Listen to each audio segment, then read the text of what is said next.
Good morning, everybody. We continue the previous discussion, how to analyze the research question, research purpose, research significance, novelty, data collection procedure, and data analysis procedure. Now look at this article. The title is Language Attitude Toward Vernacular Language Use, a Case of Jakarta. The authors are Noni Agustina, Ilza Mayuni, and Ninuk Lusyanti. The first one, we need to analyze the research question. If you read this article, the research question states explicitly, so we can see from the purpose of the research. Now look at this one.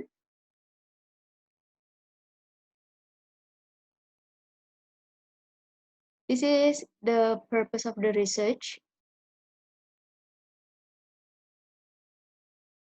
The purpose is to give the deep understanding on three-generation language attitude toward the language vernacular use in their daily life in Jakarta context.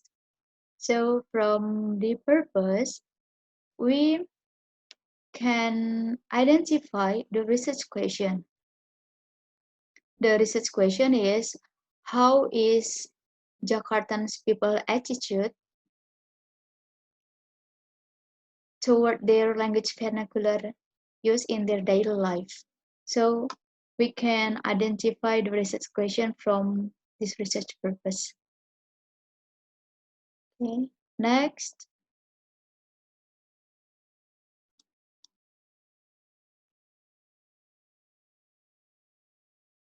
So what is the research problem? We already identified the research question. The research problem is many vernacular languages. Okay, maybe I will show you. Okay, this is the research problem because many vernacular languages are disappeared because of the decreasing of vernacular language speakers.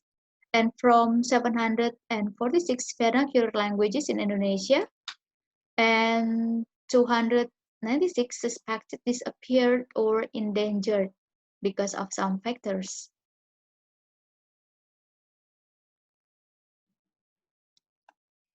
That's the research problem.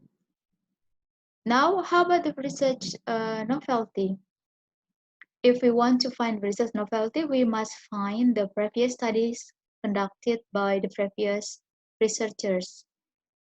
From this article, we can see the previous researchers such as Setiorini. She investigated the first language of migrant children who were born and grew up in Jakarta. So the results showed that the use of Bahasa Indonesia in their daily communication, even their parents from different ethnics. And Setiorini just portrayed the first language as one generation. And Budiana conducted the research at the Faculty of Letters Chinese students' parents' attitude in maintaining Chinese heritage language.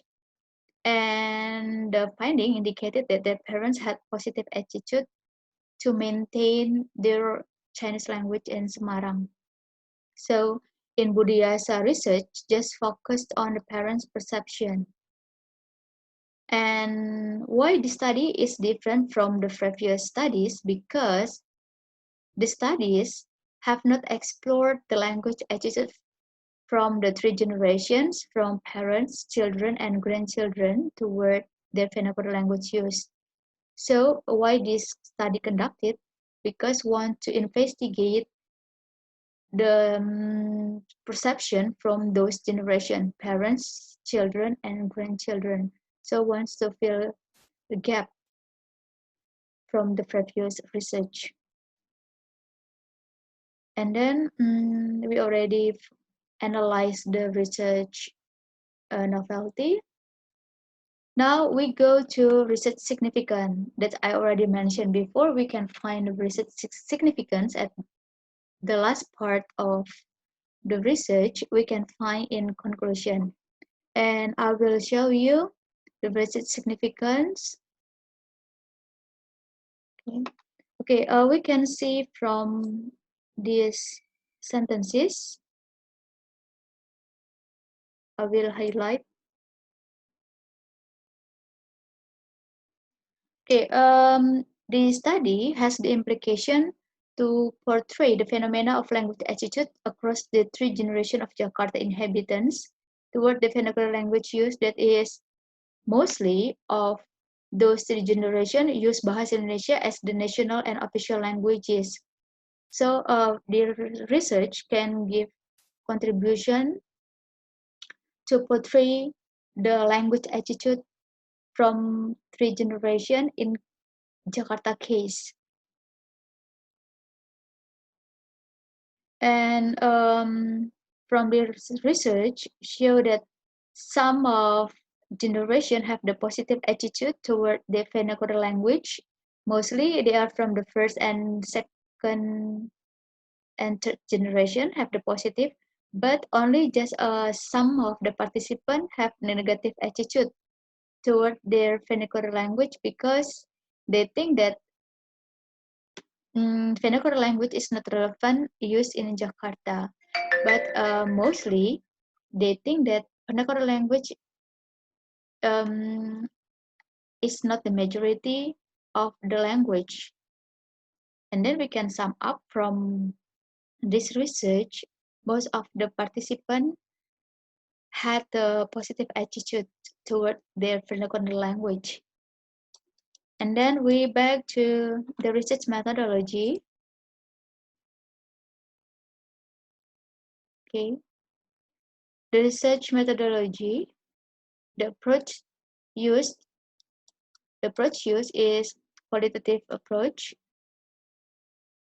and the participant consists of 15 participants, comprising the first generation parents, second generation children, and third generation. They were from Japanese, Chinese, and Balinese. And we can see this is the demographic data of the participant. And then how to collect the data. The instrument used for interview protocol that consists of two formats. The first is for the first and second generation that consists of 31 questions. And the other format is for third generation consisting of 26 generation. Those of questions related to the language attitude. After you already collect the data, the other instruments not only interview protocol but also from the questionnaire and the observation. The data from the interview, questionnaire, and observation are analyzed qualitatively and interpreted also in qualitatively. I think that's all my explanation.